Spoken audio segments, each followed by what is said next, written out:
Hey, just so you know, I struggled a lot at school. Okay, I failed an entire semester at Cégep where I only passed badminton. I wonder if I didn't pass badminton, if I would have stayed on the badminton team.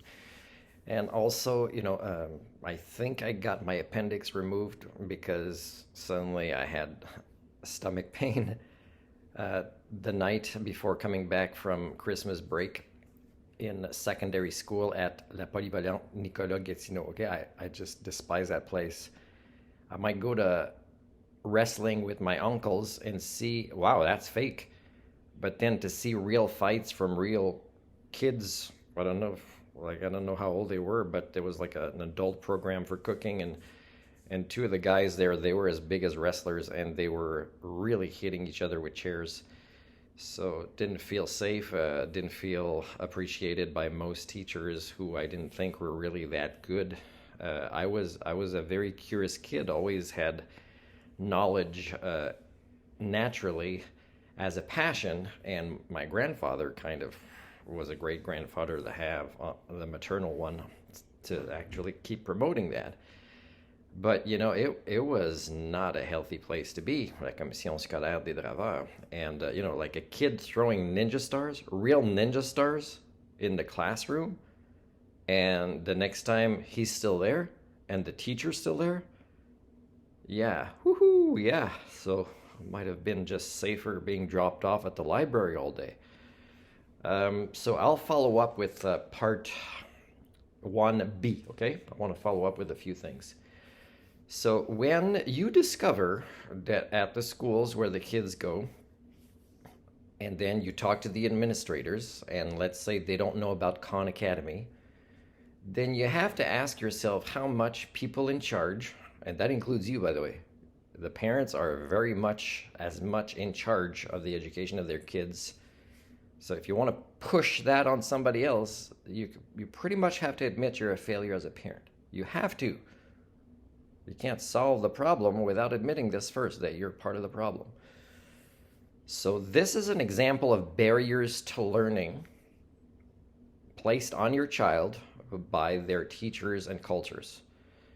Because, for example, if you hear their math teacher knew about Khan Academy and doesn't even mention it or putting it on a course syllabus and mentioning it to the parents to kind of encourage the kids to do this at home, then seeing that the other types of teachers kind of don't take your side as parents for saying that's not okay, then yes, you have to discuss why the school system places on purpose. And if it's not on purpose, then they're very much not in charge of managing anything useful when it comes to education. You have to ask this. The other thing I wanted to say is when you look up the definition of Khan Academy, there is also a video on there that talks about, not the definition of Khan Academy, but collective learning. There's a video that's less than 10 minutes on collective learning. I haven't watched it yet. I will before I continue the series to see what else it might be missing as explanations. The other thing I wanted to say is, one of the reasons I closed Madryn School, and there's many, one of them is just the parents were getting more ridiculous.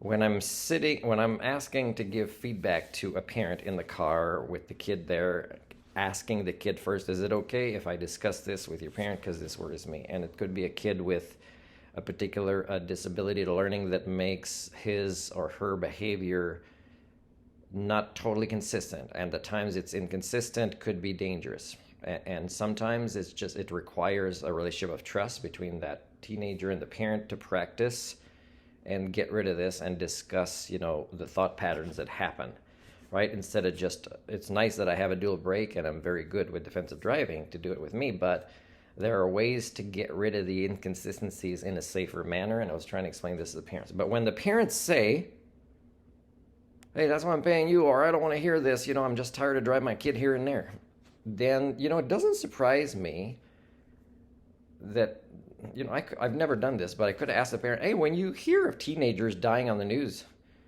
does the police report say attempted parallel parking and died? No, it's the same thing. So when parents talk to me and they'd say, oh yeah, my kid's pretty good, and the kid has no clue what to do, when they're supposed to turn left on a green circle at a traffic light intersection, and the parent says, oh no, they're pretty good with everything except, parallel parking.